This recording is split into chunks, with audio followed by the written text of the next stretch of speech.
प्राकृतिक विपर्य दाऊ साधुची अतीत तो बहुत थर आम बनिया बात्या देखीचु किंतु एथर मौसुमी समय षष्ठ सप्तम थर पर लघुपात जनित समस्या ओडिशा रे सृष्टि है। बालेश्वर भाया जिले में 6 थर आम बनिया देखिलु। एबे जो लघुपात है से पूर्व अनुमान प्रकृति में कराही जे जगत सिंहपुर एवं पुरी ए विशेष क्षयक्षति हो बोलिकी किंतु प्रकृति तार दिग मध्य परिवर्तन कला, चरित्र मध्य परिवर्तन कला। गजपति जिला, रायगड़ा जिला एवं कलाहांडी जिला व्यापक भाव में प्रभावित है। रायगड़ा जिलार किछि अंचल किछि गाँ को पानी पशिवा फल लोक स्थानांतरित करने पड़ा एवं से माने फेरवाटा आरंभ कले। काली दिन भर कौन वर्षा फर्षा विशेष किसी है ना। कलाहांडी रे मध्य 8-9 खंड गाँ पानी घेर थिला एवं लोक स्थानांतरित कराई जहाँ जहाँ आनुषांगिक साहाय्य सहयोग आवश्यकता आम करूँ। सबुठ बेसी प्रभावित गजपति जिला है एवं आजिकल गोटे नुआ समस्या ओडिशा सृष्टि होगाटा आरंभ करा माटी स्खलन जोटा भूस्खलन फल जोटा आमर उत्तर पूर्वांचल भारत वर्ष आम देखुलु सेटा धीरे धीरे ओडिशा रे मध्य आरंभ है। गजपति जिला पहाड़ पर्वतपूर्ण जिला जो पत्थर खसवाटा आरंभ है। जनकर तो पत्थर खसवा फल देहरे बाजिबा फल मृत्यु है। आउ जनकर मृतदेह ठाब कराई पोस्टमार्टम पठाई। पोस्टमार्टम रिपोर्ट आज आसिले प्रकृति बुड़ी पानी बुड़ीकी जीवन गला ना अन्य कौन कारण गला जना पड़। एत बड़ भूस्खलन है जे 2टा व्यक्ति मध्य माटी पत्थर तले रहीगले या भाविक रात्रि सारा से माटी पत्थर को बाहर करिबारे एनडीआरएफ ओडीआरएफ एवं अग्निशम बाहिनी लगिले। मु दक्षिणांचल राजस्व कमिशनर को निर्देश देती जे गजपति जाकि अवस्थापित होगापाई माननीय मुख्यमंत्री सांगे 2-3 थर यार समीक्षा आम करूँ।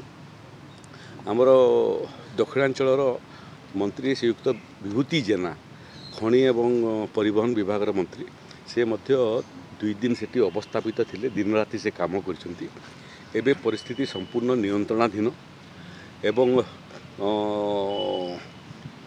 गला 24 घंटा भितर विशेष वर्षा नहीं। आज विशेष वर्षार सूचना नहीं। एबे रहा जे मुख्यमंत्री जो माने मृत व्यक्तिंकर क्षतिपूरण घोषणा कर सारी बाकी अन्य जो क्षतिपूरण राशि अच्छी ताकू आम जिलापाल मान परामर्श दीचु। मूलतः रायगड़ा, कलाहांडी एवं गजपति ये 3टा जिलार एवं अल्प प्रभावित होता गंजाम एवं किछि जिला से जिलापाल मान निर्देश दिखाई तुरंत क्षयक्षतिर आकलन करी घर क्षयक्षति हो फसल क्षयक्षति हो तार आकलन करी तुरंत राजस्व एवं विपर्य विभाग को पठाइबा आम पाखे रिपोर्ट पहुँचला कि क्षयक्षति राशि आज ना आसंता काली आम प्रदान करने प्रस्तुत अच्छु। गजपति जो सब भूस्खलन जगह रही 129 पाखापाखि जगह चिन्हट होती सब लंग टर्म प्लान किसी पर समस्या आरंभ है। भाया समस्या तेणु दुईटा समस्या अच्छी जोटा को समाहिता करने आमर आलोचना एवं चिंता आरंभ है। गोटे हूँ जे गुड़िए जगार रास्ता तले थिबा कारण विशेष वर्षा हेले पानी फुलिले नदी फुलिले रास्ता कटअप हो जाऊँगी। से मालकानगिरी जिलाटा हूँ सबुठ प्रभावित जिला।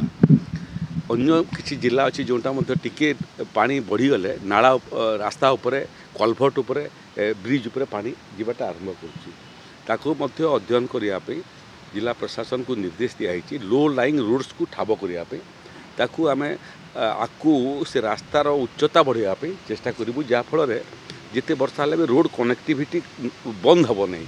रोड कनेक्टिविटी बंद हो गले मुवमेंट बंद हो एनडीआरएफ जीवे ओडीआरएफ जीव अग्निशम बाहिनी जीव राशन जीव बैटेरियल जीव तेणु रास्ता को उच्चा करने गोटे आम दीर्घकालीन योजना प्रस्तुत करुचु।